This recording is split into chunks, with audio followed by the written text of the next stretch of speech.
Live from our mom's basement, it's the Looks Rare podcast. I'm Scaly Nelson, and I'm accompanied here by, as always, his man love for Kobe is real. He'd stake his own mom if he could get 300% APY.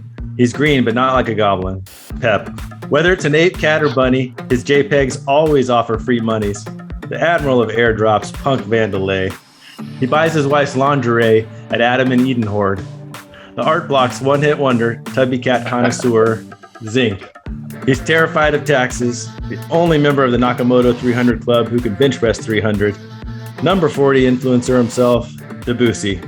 Welcome, boys. Good to be here. That was my best imitation of a J. Cal intro. So, I came up with that today. That was good. Beautiful. I loved it. Yeah. I think my favorite was Adam and Eden Horde. I don't know if you guys got that. Yeah, that's good. That made me laugh. Yeah. I laughed out loud when I thought of that one. Sorry for the long delay, everybody, but we literally half of us had COVID, so we were down for the count for a little while. But I'm excited to be back doing this again. We'll try to stick to doing it every week. I guess the first thing I want to talk about was kind of the news of the week and different stuff that was going on. One thing that was just announced that I didn't see a lot of talk about, honestly, was the kind of random announcement about the Bored Ape Coinbase trilogy of movies. Like, what did you guys think of that? Like, it's very bizarre. I don't know. Like, we'll see. Cringe. But yeah, what they're doing. I saw some sort of preview for, not really preview. I don't know. Someone was posting stuff from either Discord or from the announcement, and I just see the storyline seemed kind of cringe. And I was like, oh no, guys. Like, I don't know. Like, I feel like we're gonna move. Like, maybe the Bored Ape franchise obviously has got a lot of legs, right? But this kind of like goofy. I don't know. We've been complaining about this for a little while. I think this kind of whole WAGMI GM thing is very kind of insider. And it's not clear how it's going to, like, I don't think this is going to be the culture that spreads out into the regular world when people start to use NFTs and stuff like that a lot more. And so it's just, I don't know how you force people to watch if you're a luxury brand, it's kind of weird to do something corny, but maybe they can pull it off. I think it's going to be huge for the space in general, just for like getting NFTs out, like in Hollywood. It's going to be the first PFP that's going to be featured in a Hollywood movie, which I think is actually pretty big, and apes are probably going to pump like crazy, but I think it's going to become like a laughing stock, to be honest, or it could actually do really well. Who knows, man? But I'm going with it's just very, there's a lot of like adolescence to it. Maybe like it's not, I don't know, maybe things don't need to be serious, I guess, but for the price tag that comes with it, it just doesn't feel like a luxury brand. Van, you're close to Hollywood. What do you think about it? Yeah, what blows me away is that, Coinbase has this NFT marketplace that's supposed to come out. And this is what they announced, prior to the marketplace coming out. I feel like that should be the top priority for them to get that out. Yeah, it's really weird. Like, what, they're going to become a movie studio now? I don't understand. And there's very little information in that press release. It didn't really make much sense. Exactly. Yeah, and they've never made a movie before, so I don't understand how this is a good decision for them as a company. I don't know. I think they have money, so it's kind of like anything else, right? Like, once it gets super popular, everyone hates it, but at the same time, they love it. Like Facebook, everyone hates Facebook, but like it still makes $1 billion a year. Yeah, it's hard to think this is really gonna, like, anything they can do to really knock them off at this point. Like, they clearly have their audience like well understood. And it's like there's clearly not a shortage of people that really vibe with like the ape type culture. So, it does trickle down. For example, someone new comes in and buys an ape for 150 ETH, then that seller has 150 ETH that they're going to spend on other stuff, right? And so it trickles down. So that part's good. It's going to be interesting because it's like, there's a bunch of stuff going on with them, right? Like, there's land sale coming up as well at some point, right? And so, it's really, I'm kind of back and forth in terms of what the impact would be overall. On one hand, people like really would, worry a bit about that. It's just going to pull a lot of liquidity out of the market, right? Like, everyone's going to want a piece of Bored Ape land. But at the same time, I feel like when these big things happen, like, it just gets more excitement in the space. And there's, I think, a lot more potential money sitting outside that could come into NFTs than there is worry of NFT money leaving for other things? It's hard to know. Like, Yeah. I feel like most of the time these days with apes, I feel like an idiot for not having one. And I still, Yeah, even at the prices, I feel like, well, you got to buy. That's like buying into the core of NFTs in general. Like, you got to buy into it. But then a small part of me still feels like it could be a pets.com. Like, in a year, we could all be laughing at this fucking Bored Apes, how stupid they were. But you know what, though? I find that the investors or collectors of Bored Apes, they're actually go-getters. You know, I find like That's they're true. actually, they're you know, it's like they're rallying, they're building businesses around their apes. And you don't see that. Like, besides, I think probably Azuki, I see about the same culture forming. But like punks, like, you don't see that, man. And you know, and it's great to see that community doing that. It goes to show that, you know, any project could build a solid community. And if you guys have the motivation to start a business or whatever it is behind your PFP project, it's you know, it's fantastic, man. Yeah, that's a good point. I think you're right. I think they are whether I fully understand it or not, they're definitely the kind of cutting edge of the space and pushing boundaries and figuring out new ways to innovate. So you got to give them props for that. Totally. You know, It's hard to believe the movie's going to be great. I mean, I don't know. But I mean, even Michael Jordan did Space Jam, right? So. Yeah, right. I love Space Jam. I love Ninja Turtles. Yep, yeah. It's just going to be weird. I think it's just going to be very strange. Yeah, it's gonna be weird. Whatever it ends up. Yeah. I mean, maybe it's the fucking biggest movie ever, and like every kid loves it, and then every kid wants a Bored Ape freaking doll, and then every Bored Ape holder gets royalties, and we're all just idiots. Even more. Major cope. All right, let's talk about the Vayner Sports Drop. There's two angles on that. The first is kind of how it all went down, which was not smooth, to say the least. And I'll give a little background. So obviously, AJ Vaynerchuk is the brother of Gary. Yeah, I was like Gary V. Have Gary, and he's a sports agent as well, right? And so he came up with this. It's sort of vague. I haven't done a ton of research on it, but my understanding is that it's basically a mint pass for his future endeavors that he's going to kind of promise that he's going to give you, you know, kind of like VFriends. He's going to promise to give you good stuff, but right now you don't exactly know what it is. Just buy the pass and have trust in AJ.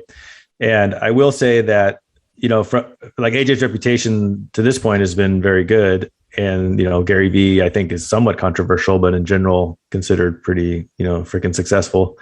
And so kind of going with that as the background, he dropped this mint pass, and then the issues went around how it was done, mainly with gas fees. There was tons of money wasted on gas, and obviously people were pissed off about that. But then, to his credit, he came out and owned it, and you know, I think to me that was a great sign that, you know, this is a small blip, and more importantly, he came out and owned it, and I think pretty much promised to like make everyone whole who didn't get one. There was some argument, well, what if you got a pass, but you spent a lot on gas? And he was kind of like, well, look, I can only go so far. Like, I'm not going to do that. I'm not going to reimburse you. That's kind of who does that, right? You got the pass. Like, that was your choice to pay that gas. So I totally agree with that stance, by the way. And I think anyone who didn't get a pass is going to get refunded the gas money, which is pretty awesome. And to me, a bullish sign that, you know, he's in it for the long run and he's not going to rug anyone. Well, yeah, I saw, like, I didn't see much of the drop. I got one after on secondary, but like, definitely when I saw that he was partnering with Micah from Aku, then you know, then you had to be part of that somehow. And so, you know, I got one that had some baseball on it. I feel like I don't know how the game theory is going to work and stuff like that, but you know, I'm a baseball and golf one, and I like those sports, so I'm hoping that something comes out from that.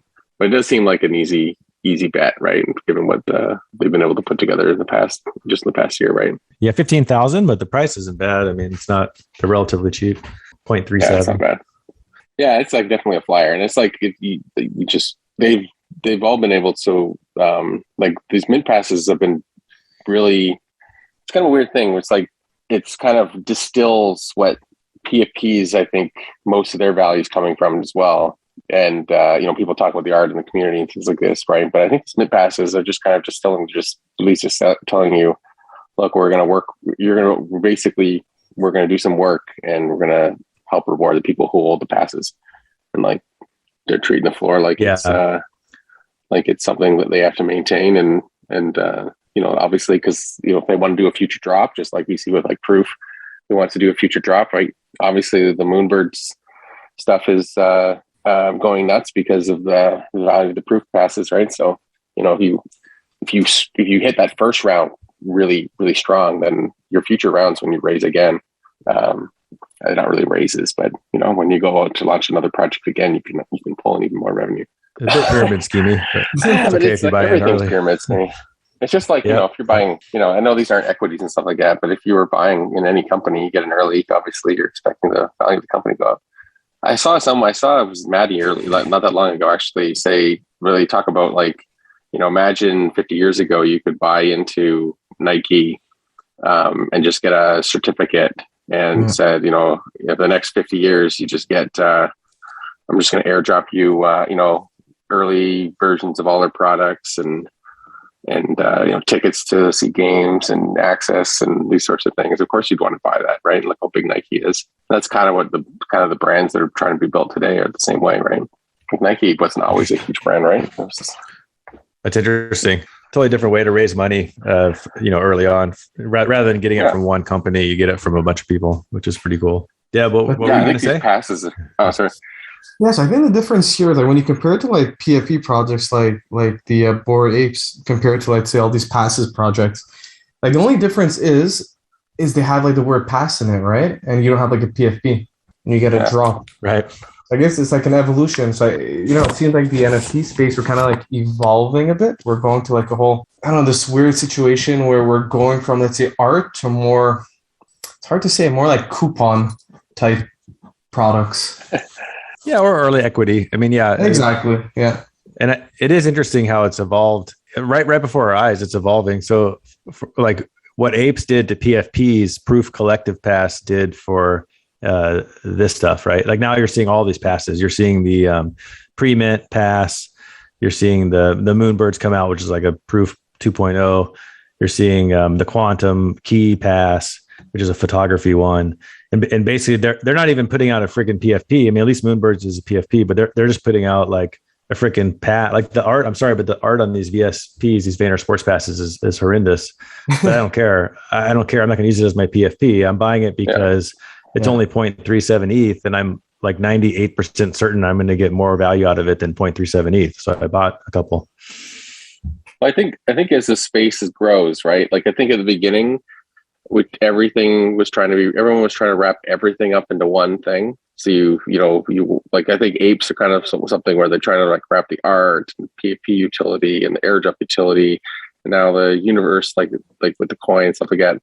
And it's all like combined into like, one thing. And that's why I guess one way to go. But I think then people have been able to look at the market and see, okay, these are parts that, I want to go in this direction. I just need this element. And they just pull out that element and you can have success just by focusing on the one little thing, because you can still have success as pure art, doing pure artist stuff and selling, like that.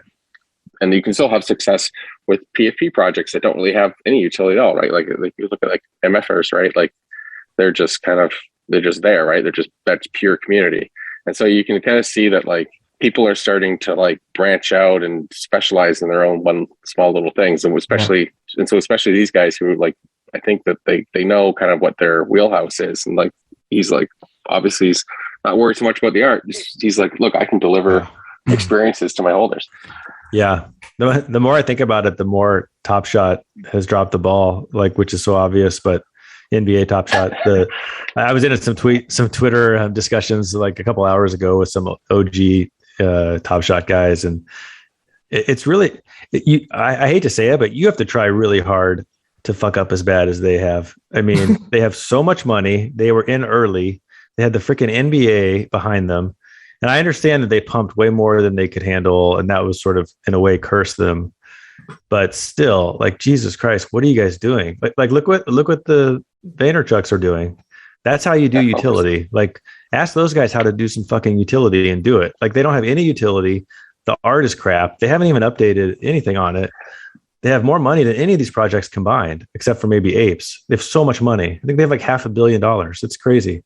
And like, what are they doing? They're fucking up so royally.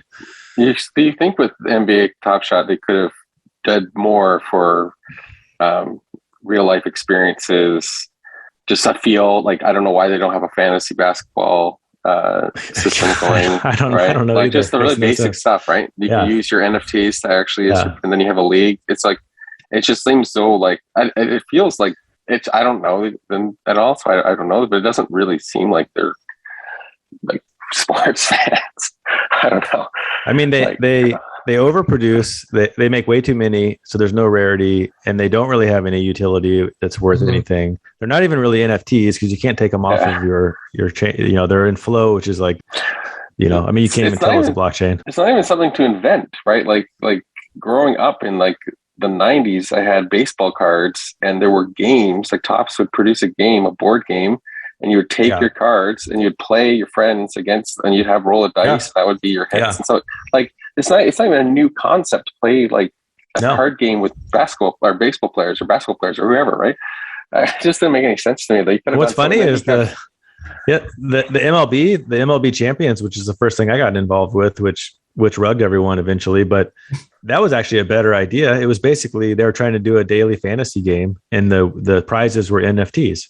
It's actually a good idea. You know, it didn't work for a few reasons, but like if they just redid that right now, like if Top Shot just did that, said pick a lineup, you have to own the NFT to have the lineup, and then it's a daily fantasy game, and then your rewards are other NFTs, and you have a rare. You know, if you use rare ones on your playing card, you have a higher chance of getting a rare reward.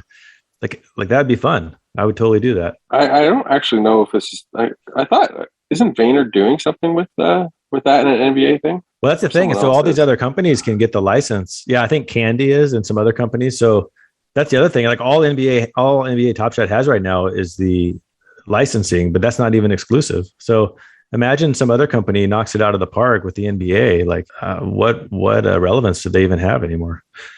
It's really frustrating. Yeah, exactly. Yeah, no. Like I have the rarest LeBron James, like one of the best ones in the whole thing. It's a LeBron James Hollow. There's only 32 of them. And I would love to believe that one day that entitles me to like hang out with LeBron James. Not that I want to do that. I don't give a shit about doing that. I would sell it to someone who does, but someone would want to do that, right? But that's not going to happen. I seriously doubt that's ever going to happen. Yeah, maybe they were just too early, right? Because like now there's this concept that everyone kind of expects airdrops and expects extra stuff after the fact.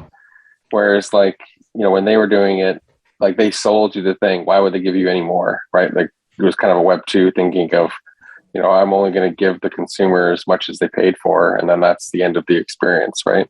And so, you know, because that's the thing, you don't feel that way with like, when you see like these other types of projects where there's just extra deliverance. Like why are they continue to deliver more and more to their holders? There's no requirement. The holders aren't paying more money. Right. So it's like, it is a kind of a gift in some sense. But there's the expectation. Otherwise, people drop in. Back to the Vayner Sports Passes. You know, that's what they're, I think, definitely going to do is they understand that. And that's why I bought a couple because I think that clearly down the road, they're going to deliver. Van, you told me about, I mean, I maybe heard of them, but I think you kind of encouraged me to buy one. And I'm curious, how many do you have? I just have the one. I think for me, you know, these passes, what's interesting is it's usually the genesis project for these individuals. So, you know, buying into it kind of signs you up for whatever's coming next. So, you know, someone like AJ, I think I like to just invest in these people that have a good track record. Let's see where it takes us. But Admiral of Airdrops. This all started with the Punks comic. Like the 5 Punks comics I bought for a total of 1 ETH have given me like, I think 100 ETH in airdropped value. It's insane. Yeah. That's wild. Yeah. Remember, you know what's crazy? So I think like the Vayner Sports Pass VSP, whatever it's called, it's like the perfect entry for somebody getting into NFTs right now. I have a couple of friends from work, you know, they've started DCAing Ethereum and they wanted to, you know, get their feet wet with NFTs. And I told them, you know, grab some passes from Vayner Sports, and they all grabbed one. You know, that's interesting. And you know, there's a good chance that it does some multiples. Like not financial advice, obviously, but I think it's a good bet. matter? Never financial advice on this show, of course. Yeah. Does it matter We're what barely giving ourselves financial advice. the sports that are quoted on these VSPs? Like, does it matter? Do you think? Yeah. Well, I asked AJ. This is what I love about Twitter. So I got on Twitter. I'm fortunate enough to, I guess, have enough followers where if I go on Twitter and ask a question, I get an answer usually like right away. So I went on.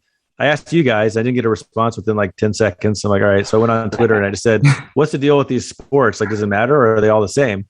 And within a minute, AJ replied, "Yeah, for the first drop, which is an Aku related Micah Johnson drop, he said no, they're all the same. But he said after that, it will depend on different things, including the rarity of the card and the sports depicted on the card." So interesting little hint from him.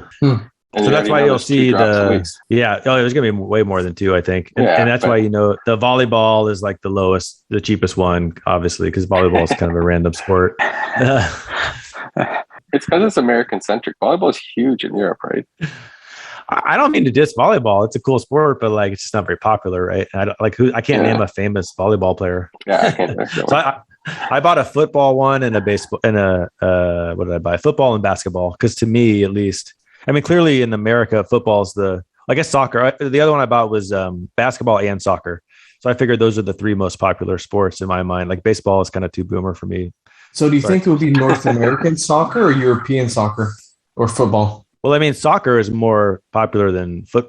So European football is more popular than American football worldwide, of course. But I don't know how that will play. Like the NFT market still seems to be pretty US centric. So I don't know, but that's why I picked all 3 of those. Like to me, those are the ones to get. And you could argue baseball would be number 4, I guess. Yeah, well, I got baseball and golf because it's my favorite sports. I got MMA, football, and basketball. All right, so let's talk about how much a holographic one is. So sorry, Scaly. Oh, no, go ahead. Yeah, holographic. How much the hologram one is? They're 1.8 right now. Okay, they're pretty. They're not bad, man. Yeah, are those the rarest ones? I think so. Yeah. So that's not interesting. like there's a hockey one, a golf one. They're all like the cheap ones are all actually gets up, but yeah, all sports you probably don't care that much about. Oh, interesting. And then there's the other game theory of like some cards have 4 sports. Am I correct on that one? Yeah. So there's all kinds of things that you can look at. Like is a cheap card with 4, like a plain card with 4 sports better than like a hologram with volleyball? Like, I don't know. Or if they have the doubles, sometimes they have doubles. Oh, you can have like two gamers. So I think there's lots like of 2 footballs going on here. 2 footballs, yeah. Interesting. So yeah, the other thing I wanted to talk about was the Drifter Shoots Open Edition, and kind of so to give a little background on that, switching gears a little bit. This is photography, and I'm blanking on his name. Drifter Shoots, but yeah, his real name is Isaac Wright. Okay. Oh, that's right. Yeah, Isaac Wright. Yeah, I forgot. Anyway, he goes by Drifter Shoots, and started out with Where My Vans Go, which are really cool photographs of him climbing super tall buildings and taking a picture with his vans in the shot, like usually straight down. And there's some videos of him climbing these things, and he got arrested, and then they thought he was a terrorist, even though he's a vet, like a distinguished veteran. And he has this great story, right, where he was sort of like treated like shit, even though he served our country, and they thought he was like a terrorist, which didn't even really make sense. Like, definitely part of it was racial, I think. And anyway, it's like, so he was basically persecuted, gets out of jail. Now he's super successful making all these photographs, which Where My Vans Go, I think, are amazing. They're great photographs, and they're kind of considered the second most successful NFT photograph project, second to only Justin Aversondo's Twin Flames. And it's done really well. And then recently in the last month, I mean, I feel like every podcast I listen to, he's on there. Everyone's talking about him. He's getting all this hype. And he's a great interview. He seems like a really nice guy and everything. But then he did this open edition on his own contract. But the weird thing is I've never heard of an open edition being 24 hours long.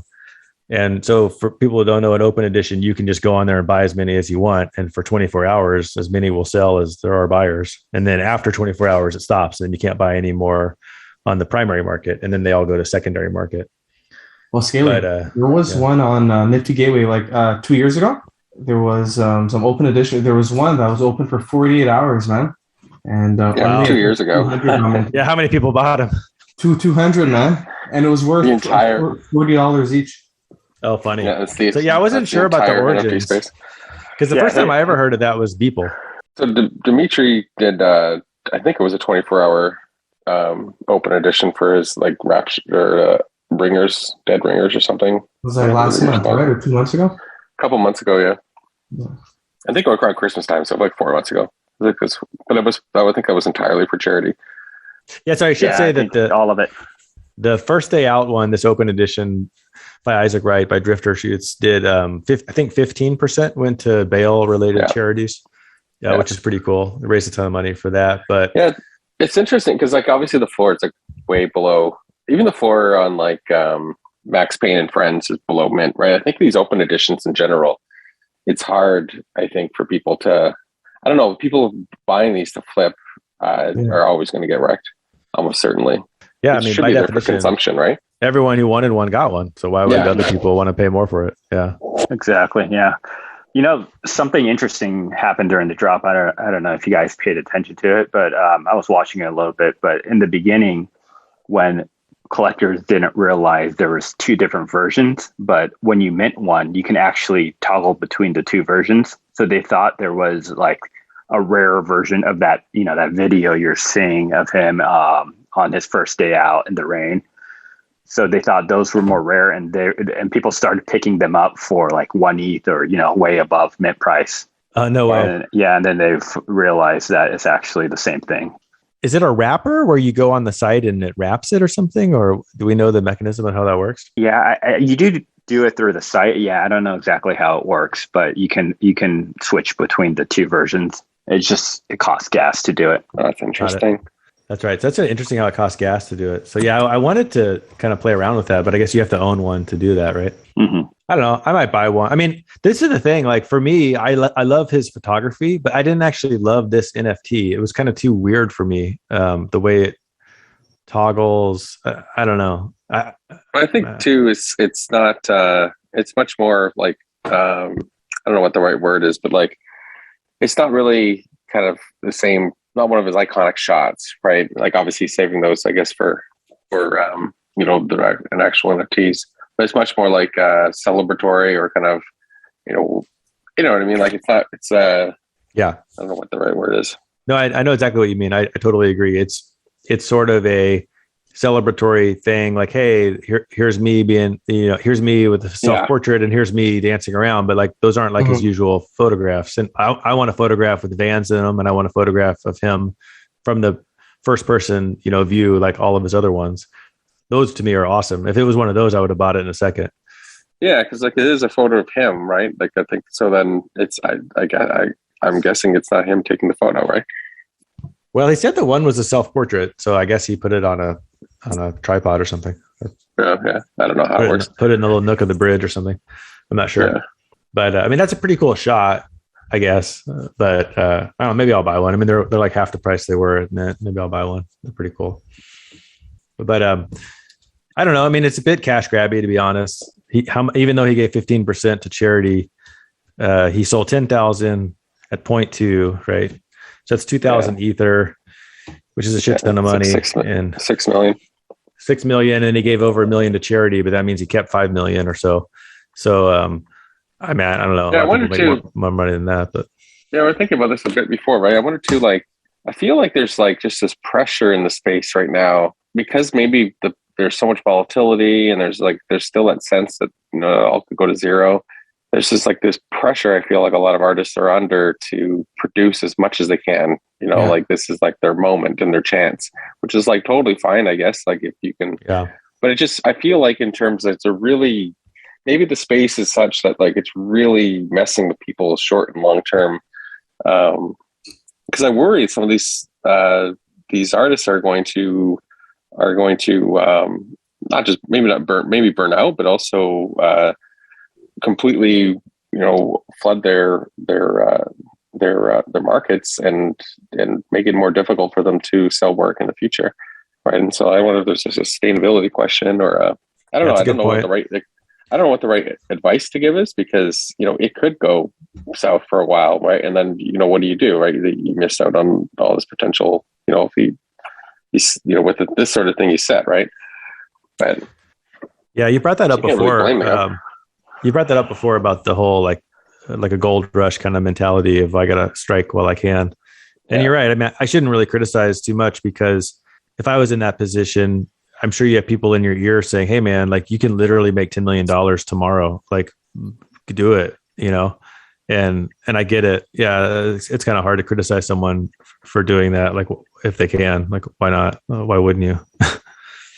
Yeah, but it's not. I don't know if it's about the criticism, but I just think it's interesting that there's now this dynamic where I think they are when if you're like, there's just a rush to produce so much stuff right now. I don't think the average quality can remain high.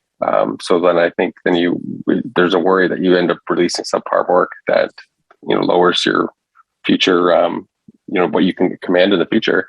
And that's the other thing too. Like if you make your prices in the future harder to make it harder to sell things for high prices in the future, right? Like, you could really derail your career. And so I think there's I wonder if the space is such that it kind of messes with people. Because I feel like, I don't know if it's 100% this is how it works in the other one, but my sense is that people generally struggle for a long time, and then they make it. But it's not like they can go paint or produce almost an infinite amount of stuff in the year that they make it. Right? There's galleries controlling the supply. That there's they have to go to certain shows. There's only so much time you can do each show, right? Whereas NFTs, you can just every 3 days you can throw something new up if you want. Mm-hmm. What some people do. There's no gallery. Yeah, there's no gallery to control them in the Web3 right now, which is a good thing and a bad thing, right? So I think in general it's good, but learning a little bit more about the traditional art market since I started the NFT thing, the way that it was very gated, and it was gated to the point of they only picked certain people to be in the gallery, and they only picked certain people to buy the art. So Zinc in Ottawa can't just log on and buy a drifter shoot, even if he has $1 million to buy it. They won't let him buy it, So that's what's so cool about Web3 is anyone can buy anything. But the flip side is that whole controlling the market and limiting your scarcity, making it just scarce enough, but not too scarce and not too abundant. That sort of gets lost. That's up to you as the artist and maybe your team. And that's a little trickier to figure out, right? Yeah, but also maybe there's just a natural flow. Even if you had control, and it wasn't necessarily like a gallery saying who can do what and where, it's just the physical time it takes to put on a show, and the physical time it takes to there's no requirement for someone. If someone wanted to sell high-end art, I don't know if they could just post it all online and just say, "Hey, buy my art." You generally would have to go host a gala or host a show and attract people who are rich buyers to come to your show, purchase the work there, right? And so, I do, there's a natural molasses. I think. I mean, I don't really know what I'm talking about, but I just feel like there would have been a natural molasses. And I wonder with the speed with the internet and Web3, you can just do whatever. I just feel like those last 18 months have been such a rush. Mm-hmm. I just can't imagine that people can continue to produce at high quality. No, they definitely can, man. Which is going to lead to a beer market, in my opinion. We're seeing it with art blocks already, right? So stuff moves so fast in this space. For example, in the traditional art world, I would imagine it's like an artist comes up and can be big for a long time, and then could maybe screw up and then fade slowly, but that would be several years. But 2 months ago, I never would have told you that everyone would agree that Fidenzas are here to stay. They're blue chip. They're always going to be great. And they probably still will be, but there's been a lot of FUD lately with the whole Tyler Hobbs going after people for copying his work. And then the floor has gone way down, I think, in response to that. And then, a small part of me is well, what if these just fade into obscurity? Whereas literally 2 months ago, we were oh, these are the most blue chip art pieces in the NFT space. And I don't think that would happen in the traditional art world that fast, not in 2 months, Well, it's the volatility of crypto. Yeah. It follows NFTs. That's exactly what it is. That's a really good point. Yeah. It's the coin. The coin market is insane, right? And so it's got a little bit of that coin market insanity. One of the same. But it's art. So yeah, it's such a funny, we all love it, right? Let's be honest. We fucking love it, but it's not traditional art, and it's not it's a new beast, and we're still figuring out what the hell it is. Yeah. I think the space, we could have a moment in the summer and maybe becomes viral again, and another 10 million people enter, and then all of our complaints and concerns about scarcity and stuff like that all go out the window, because there just won't be enough stuff to go around. Yeah. So things can change so fast. I mean, I do remember when pretty much every time there's been an open edition, or like I remember looking at editions of 30 and saying, well, that's a lot, 30, and then looking at editions. Like I bought a Fuo, we all bought, a couple of us bought some around the same time. Like, was it like 3 months ago? Basically his cheapest work. And there's edition of 500 and it was 1 Ether. Or pineapple. I think it was priced in pineapple. Yeah, so I bought some pineapple, but whatever. I saved a little bit of ETH buying it in pineapple. But now it's like 2.5, 3 ETH. And now the thought of a 500 edition Fuo piece isn't that crazy. Like it's only 500, and so he's so big, and everyone loves him. And that was only a few months ago that 500 seemed like way too many. It's like, well, who would want to buy? Like, how would that ever go up in value? There's 500 of them. So yeah, I think you're right. Maybe 10,000 will seem small in a couple of years, and everyone will be like, why the hell didn't you buy it? You could have bought an Isaac Wright photograph for 0.12 Ether, and it was an edition of 10,000. Like, well, you're crazy. Guys, everyone's like shilling Aku right now. Yeah, let's talk about Aku. So it's going to get so hyped. This morning, I was like, oh, I got to go buy another one. And I went to actually move some ETH around, and then I just take my time, I get to my computer, and then it's like, oh, it's not 0.8 anymore. It's 1.1. And then it's like 1.4. I'm like, oh, fine. 1.4. All right. I'm so pissed. I was going to buy him at 0.8. And then I was like, well, I'm so annoyed. I'm kind of tired. What the fuck was I thinking? So fucking dumb. I should have just bought more chapters. I don't understand. You just spread them across wallets. It's like, that was the play. It was like free money.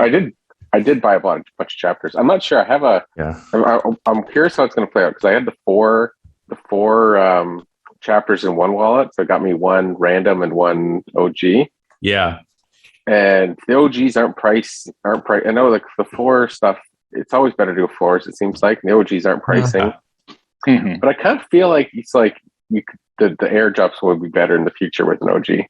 Well, the Mega OG was bought by Aku Dreams just recently. Did you see that? For 13.5 ETH. Aku Dreams bought their own Mega. Yeah. So I looked at their account. So they've bought like maybe 10 floors at like 0.7, and then they bought one Mega at 13.5 like an hour ago, or within the last few hours. So that was kind of interesting.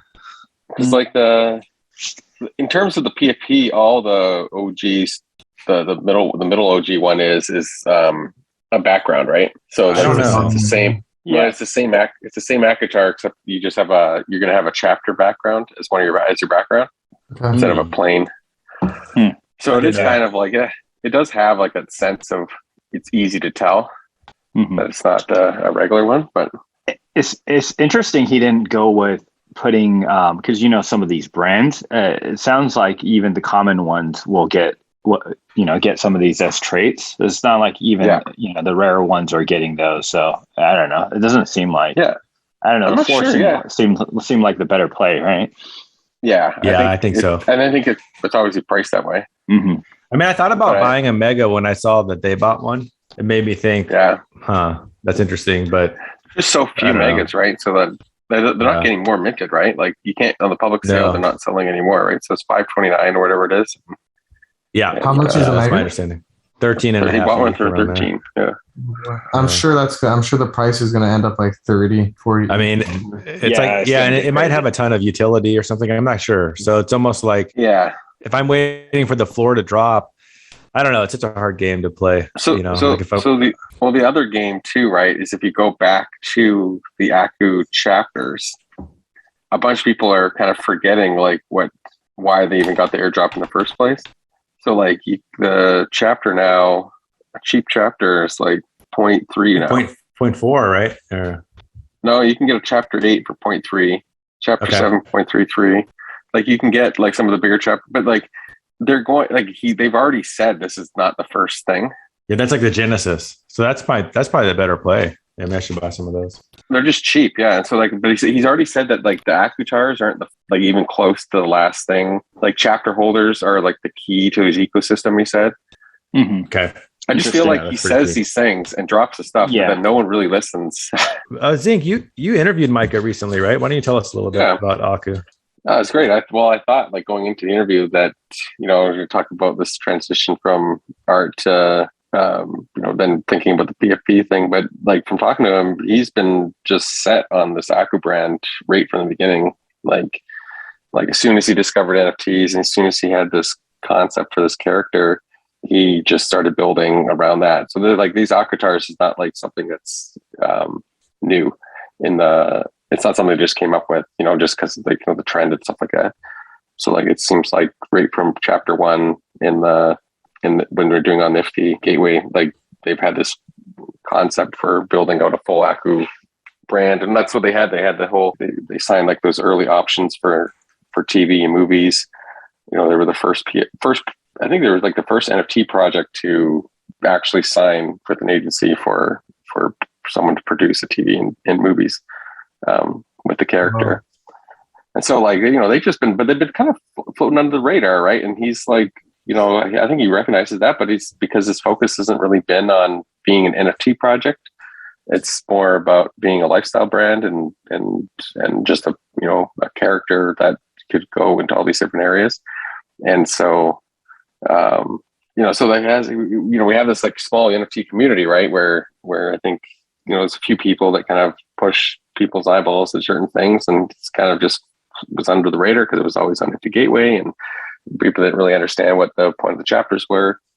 And now in the last few weeks, obviously, so much has been revealed that it seems kind of crazy where it sits compared to all these other blue chips, right? That haven't, I don't think, accomplished as much at all.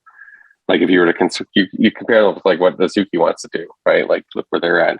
I don't know if they've done the same. They have the same kind of setup as that what Aku has right now. Definitely not Cool Cats. Definitely not Doodles. And so, I don't know. I think we're going to see in the next like month as things come online and there's something tangible to see and see how the drop goes. It's going to be pretty wild.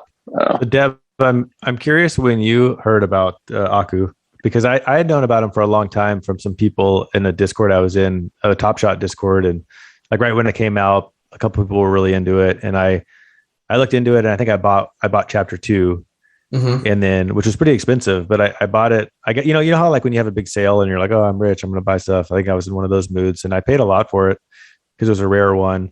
And then it literally did nothing for like 6 months, and I liked it. I wasn't like feeling bad about owning it. I never thought about selling it, but I kind of thought, I don't know, like what's going to happen to this value wise, and just kind of didn't think about it much for like that time period.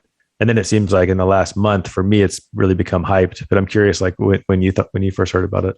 So it happened, I think last year when I was still looking at Nifty Gateway. I think it was in May or April. And I was checking out I think Xcopy did his drop, and Micah ended up releasing his Aku pieces.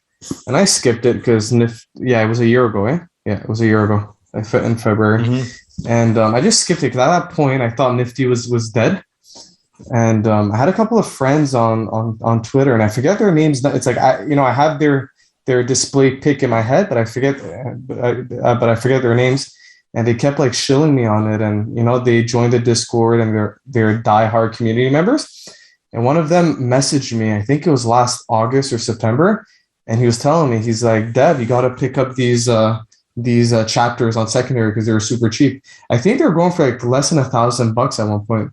And I didn't listen to him because I really thought the project was going nowhere. And unfortunately, I should have listened to him, because if I would have picked everything up, I wouldn't be buying for like 1 to like 1.5 ETH right now. But in hindsight, but I ended up getting 2. I'm happy, man. Nice. Post reveal, if it dips, I'm definitely gonna grab a bunch more, because it gives me the same vibes as Azuki, and that like a lot of these projects, right? They never had hype when they listed. It's like there was zero hype about Aku for like the longest time, and they kept building, like kind of the same like Azuki and Bored Ape Yacht Club. So I'm assuming it pulls something similar, and the price is higher in 2 months than it is right now. I feel like Azuki had a lot of hype, dude. I don't know what you're talking about. No, for a bit, because it actually I think it came out. The sale was in November, and people weren't talking about it. It's only until the price started pumping in February that a lot of people started.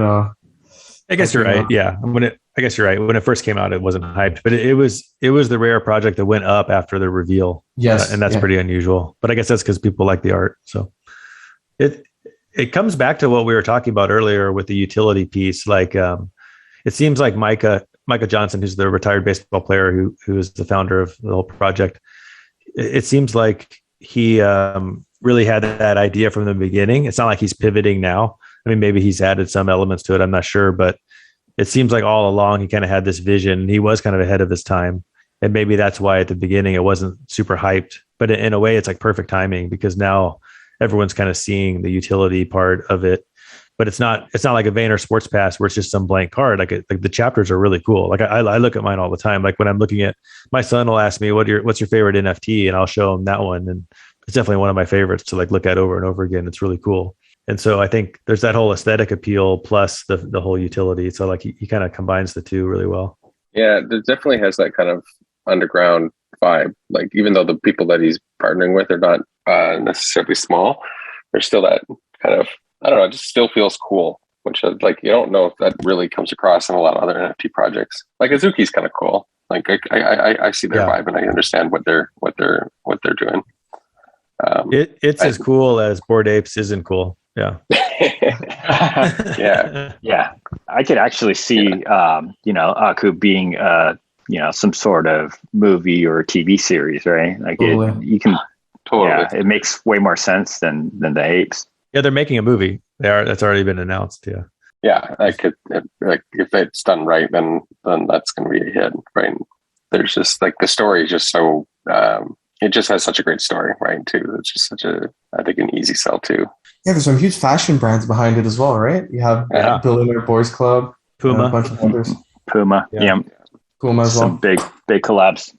Paper planes. So yeah, it's pretty exciting. I'm thinking more and more like it used to be like you would buy when you bought into CryptoPunks, for example, you weren't really buying into Larva Labs. You were buying into the community and the thesis, which, like first NFT on Ethereum that had popularity and the art.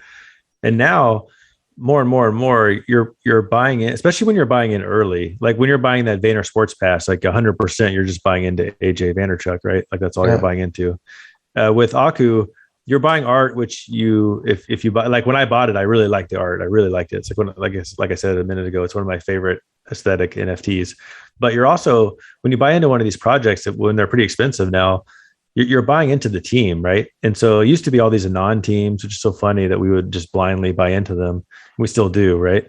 Which is stupid. I got to stop doing that. Like you got to think about when you buy into something that's like starting, like bootstrapping, getting off the ground and asking for money up front. You got to look at the team and say, who am I really buying into? And if you're around him in the Discord, like he's in the Discord every day, like talking to people, like he's not going to rug you. Like he might fail, but if he fails, he's going to go down swinging and like that's okay. Like he's not going to just peace out one day and like take everyone's money and go to some other country. Like that's definitely not going to happen. No, definitely not. And I think like there's just so many other pieces now that he's built around it that like those people don't want to fail either, right? And so like you just have all these things working towards people trying to make this successful. Like you're right, like it's all risky. Like that's the whole point. We all should be really okay with risk. Obviously we are. We've all been rugged. We've all lost tons of money for no reason. But like I think it's nice to be able to make these bets early on things that just feel kind of coherent and purposeful and competent with competent teams. Yeah, awesome. Yeah, I think we all are pretty bullish on Aku. I think we all own some. But a couple other things I wanted to talk real quick. We don't have to hit it too hard, but the More project, it was number 1 on volume briefly. And I'm curious what your guys' thoughts on that are, if you know anything about it. I believe he's from Barcelona, the artist. And he has like 3 million followers on Instagram. And I recognize the art. I can't quite say where I've seen it before, but I definitely recognized it. And he came out with a PFP project, I think like last week. And for me personally, just looking at the aesthetics of it, I really like it. And I ended up buying just one so far because they're kind of pricey. The floor is already one. And I bought one that has a "I wish I was dead" t-shirt with the guy smiling because it's so fucking hilarious. And honestly, like that's one where like I don't even really care what the price does. Like I just want to put that on my wall. It's so funny. And so for me, it's like I don't know if it has any utility or anything like that. Like maybe it does, but there is a big name behind it. And I personally like the art. I think it's pretty cool. Yeah, they look great. It's iconic. Yeah, I really like these as well. Yeah, Joe Cornelia. Yeah. Yeah, there's a lot of if you pull up some of his cartoons, they're pretty hilarious. So it's a little unclear what you're buying. Like I went into the Discord, I did a little bit of research, but it's a little unclear what you're buying. But for me, I might buy some more. The problem I have is the ones I really want are more expensive, and so I'm kind of like, well, should I buy those, or should I just wait till the floor dips, or should I just buy some floors? I got, so anyway, I bought one, and I'll probably buy a couple more, I think, if I find a bargain on one. But it kind of seems like, again, that there's a utility piece that's sort of vague, but probably will end up paying dividends, down the road, you would think. It's a DAO, right? Yeah, there is a DAO I saw. And they have some fun. Yeah, the other thing to consider is it minted out at 0.5. So, the price is 1 ETH right now, but it's like a 2x, from where it minted. That's a good point. Yeah, so it's not like 0.08 to 1. It's only 2x right now, so it's maybe cheap. And there's 5,600, so it's a more limited series. Yeah, I think there's been talk about some sort of game that's coming, and some utility behind it. If you participate in the game, some sort of airdrop coming after that. Wow. There's one that I really want, which is a doctor, which is relatively rare, and then it has the idiot thermometer prop, which is also relatively rare. So it's a pretty rare combo, and it's 2.5. It's listed for 2.5 ETH. And it's almost one of the, like, I almost want to just buy it, even though like financially it may not make a ton of sense, but it's just so hilarious. Like, I think it might be the only doctor idiot thermometer one, which is just too funny, right? Yeah, you should hang that one up on the wall too. Yeah, exactly. I might have to. The doctor's got an afro too. Yeah, there we go. Yeah, those are awesome. I love those. Yeah. Oh, did they fix the metadata thing? There was some weird thing with. They did. No, they fixed it. I think they fixed it earlier today. Yeah. Sweet. Yeah, doctor's only 0.45%. Yeah. They do look nice. But again, it's like we were saying before, right? Like you don't know enough. Like, it's weird that you just drop. But I always find this when something's already over 1 ETH, then you're like, okay, well, what are they actually building? Yeah, that's a good point. The counter argument is this is $7,600, and it's a picture of a doctor with an idiot thermometer. Like, what am I really buying here? One of 5,600. Yeah, but the main one, the number one. Well, the number one sold for like 46 ETH, right? So it does have like backing people. Like that was like the logo one. Yeah, I think that's the one that's in the comics. Yeah. Yeah. The thing that makes me hesitant is that this is a team that hasn't executed in the past, so you really, like you guys mentioned, you really don't know what's coming next. So I don't know if I can put my faith in this team quite yet. That's a good point. I'm just gonna right click save and copy this one, guys. Hey, there you go. Yeah, put it on your mural frame. Yeah, exactly. That's fine. Hilarious.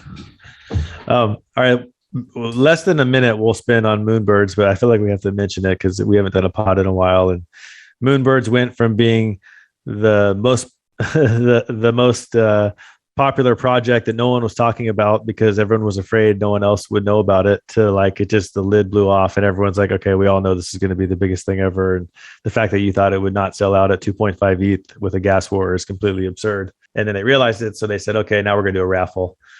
And there's 10,000 Moonbirds, 2,000 go to the Proof Collective holders.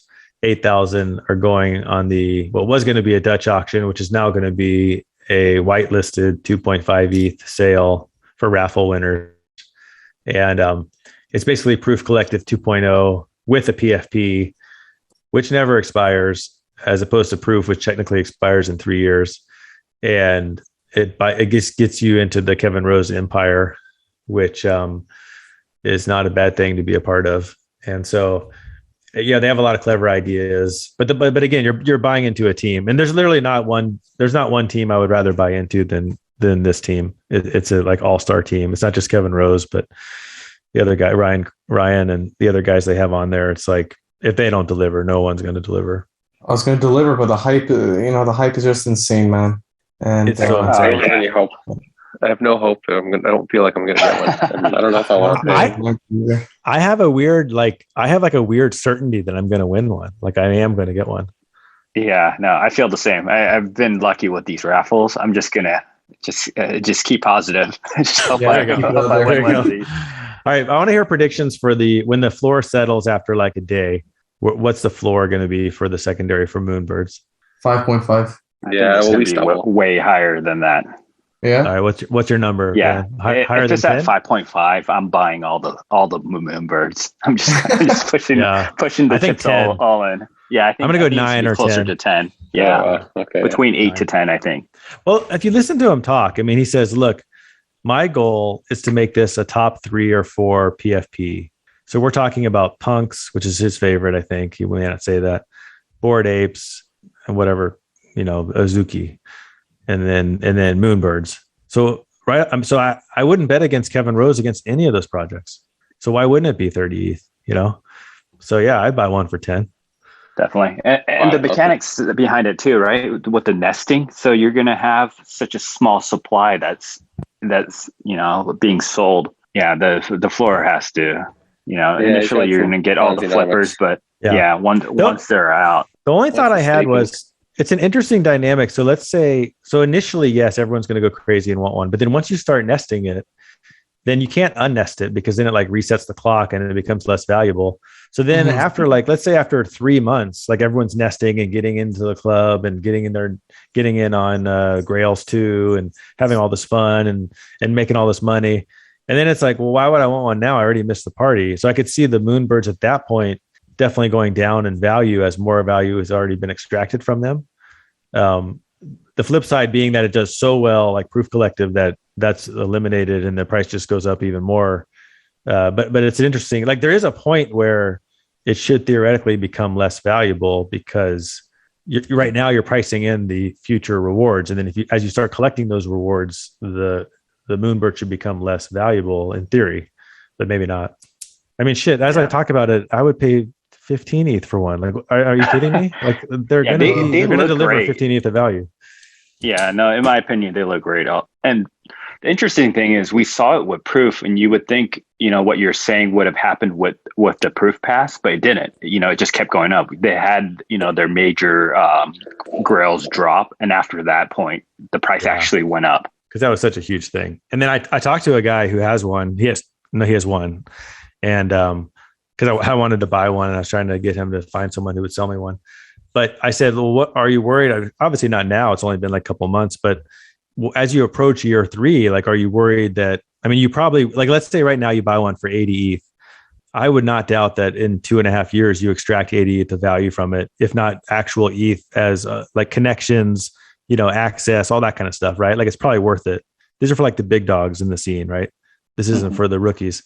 But at some point, the pass will become less and less valuable as it approaches. It's like a bond that expires, or is it a bond that expires, or a treasury note that expires, right? But he was saying, no, like, trust me, Kevin Rose is not going to let that happen. Like, he'll definitely continue to figure out how to make it have value. If nothing else, like, it guarantees you a mint of the next Proof Pass, which is right there is going to make it worth a ton of money, So then I was like, oh my God, like this thing's never going to go down in value. Yeah. No, exactly. That's exactly what's going to happen. Can't you see, a future where the next, Proof Pass V2 is going to be a bigger supply, but everyone in this group will get a free mint of that. Yeah. Or something, or a cheaper mint, I guess. Yeah, it's getting insane. I mean, it's approaching 100 ETH floor. I mean, there is a point where it becomes absurd, right? And then you're all drinking the Kool-Aid and you're like, okay, we got a little overexcited, but I don't honestly think we're there yet. Like, I still think, I'm just so mad I didn't get one. I could have got one for one ETH. One freaking ETH. Like, I was there. I watched it with my finger on the mouse and I clicked reject. I don't know why. It's going to be VSP for you, Taylor. It's your second chance. Yeah, Vayner Sports Pass. Woo, let's do it. All right. Let's finish up with our, this is fun. So we decided to do a 100 ETH fund competition. Pretend ETH. We're not actually putting our real ETH into this because we're not that rich. But if we had 100 ETH right now to pour into a fund and buy only NFTs, and we had to make it somewhat simple, like you buy stuff that's easy to price, so floor stuff and relatively stuff with some volume. So we all are going to pick 100 ETH worth of NFTs. We'll talk about them real quick now, and then we'll put them on spreadsheet, and every episode we're going to update our progress, like if we're up or down and who's winning. We'll have a leaderboard, and we'll do it for 10 weeks. And then in the winner after 10 weeks, we'll get a prize. And what do you guys think the prize should be? We were talking about some ideas. Get a free Moonbird. You guys pitch me. I'm not giving you a Moonbird if I get one. No, I like your idea of like something with the PFP, like everyone else has to wear your PFP for the next full day or something like that. Oh, I like that idea. That wasn't my idea, but that's a better idea. So like if I won, you guys all have to be me on Twitter. I like it. Yeah. I like that. Yeah. And No, I figured that's a great idea. we're going to have some guests on the show, and I thought they could do the competition too. And that would be fun. So, Yeah, bring them on for like a weekly. We can have weekly prizes and the full prize, right? yeah. Or they could even, like, if a guest comes on and then they do their picks, and then even when they're not on the episode the next time, we can kind of mention, like, what if they were winning? That'd be funny. Yeah, we need to keep a sheet for this. Yeah, because this is going to get complicated, but it's going to be fun. I think I elect Van for that. He's a spreadsheet guy. He's great with that. And I can keep track of that. Nice. You guys could just send me your picks later. All right, I'm going to go first. So I'll just go through it real quick. You trust me, the math is right. I think it came up to 100.1. So I got an extra 0.1 ETH. And so to be clear, I did this today, and I just went on the floor price at the time I did it. It was like a few hours ago. So obviously they'll change a little bit, but I doubt anything's moved that drastically. So I went with 10 Akutars, that's 13 ETH, 2 beans, that's 11 ETH. That's the airdropped for the Azukis. 3 Moors. We were just talking about the Barcelona ones. 3 of those at a floor of 1.1, which is 3.3. 1 Doodle floor at 15. 2 World of Women Galaxy at 1.2 each, 2.4. 5 Adidas passes, which is 9.5. 1 Squiggle floor, 5.8. 1 Gazer floor, 6.45. Those are both art blocks curated. The first one's Snowfro, the second's Matt Kane. 5 Max Paynes, which at the time were 0.88 Ether. That's the X copy open edition, 4.4 total.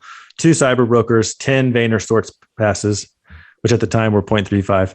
5 Quantum Keys, which is the Justin Aversano project. Never fade, Justin. That's 3 Ether a piece. And then 1 MFer, just for good measure, for the vibes. That equals 100.1. Wow. That seems like so much for your money. I know. I really spread it out. That's really spread it out. Yeah. It's a hell of a collection.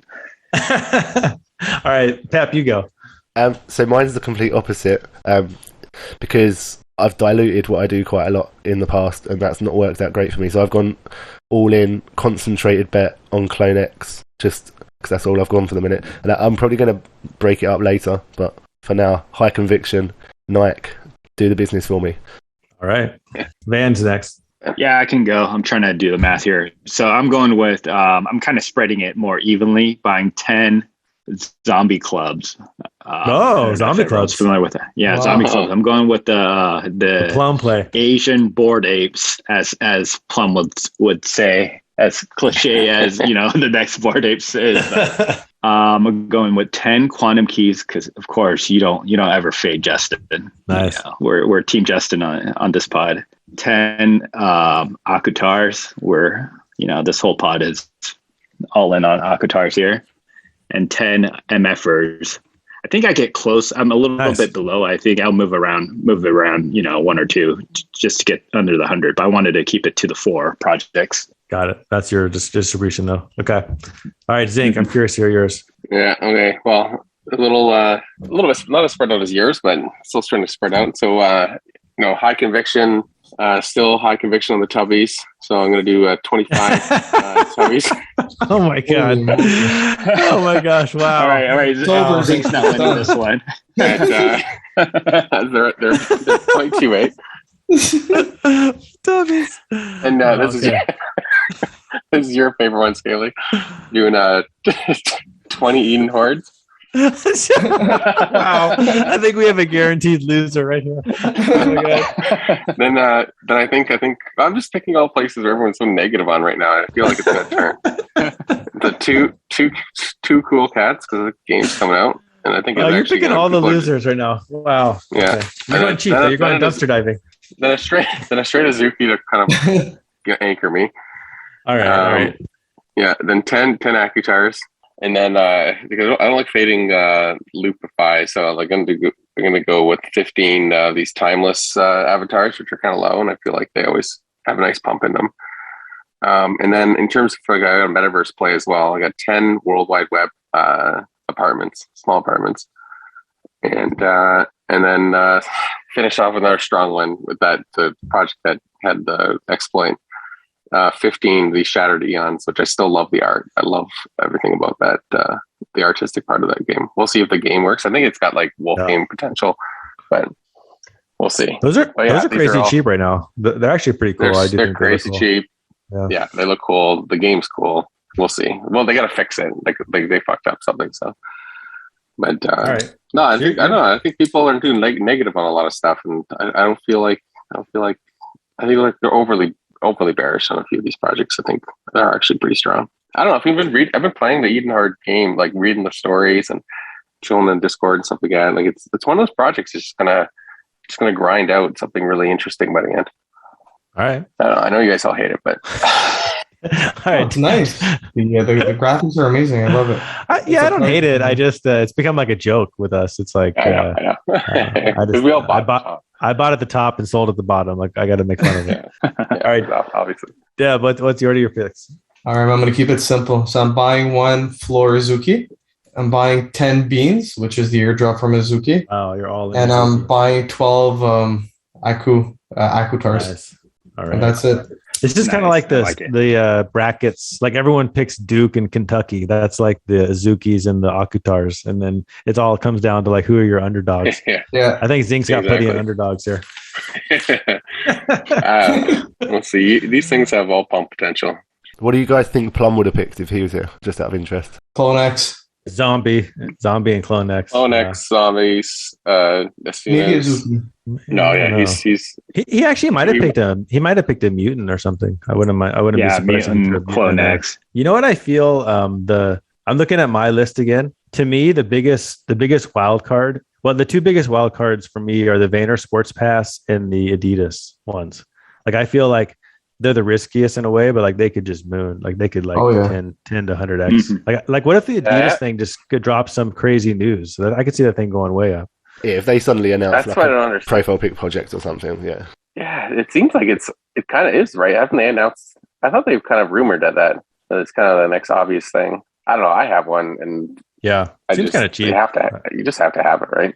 Yeah, like you got to have one. I don't know. I've learned my lesson so many times from not having things that like were just too obvious at the time, and I thought myself, the other thought process I had with the Max Paynes was they're less than mint price, and there's like 7,200 or however many of them. That's the X copy open edition. But so you could argue, oh, there's so many, like blah blah blah. It's overpriced, and the floor's going down. Like that's dead. Like why would you buy that? But you know that X is going to come out later and have some utility for those where you like burn to get some other thing, and he'll pump the price of those just like he did with Afterburn. He was able to convince 7,500 people to buy them at 1 ETH in 10 minutes. So I feel like over time it's going to go back up. Yeah, more people one of those up too. Not everyone could have been there. Well, all right, guys, that was a really good episode. It's fun to be back and good to talk to everybody. But I think we're all done here. I'm excited to see how this competition is going to play out over the next few weeks. It'll be fantastic, man. Yeah, guys, it was an awesome show. See you guys. Yeah. All right, talk to you guys soon. All right, good night, guys. Good night.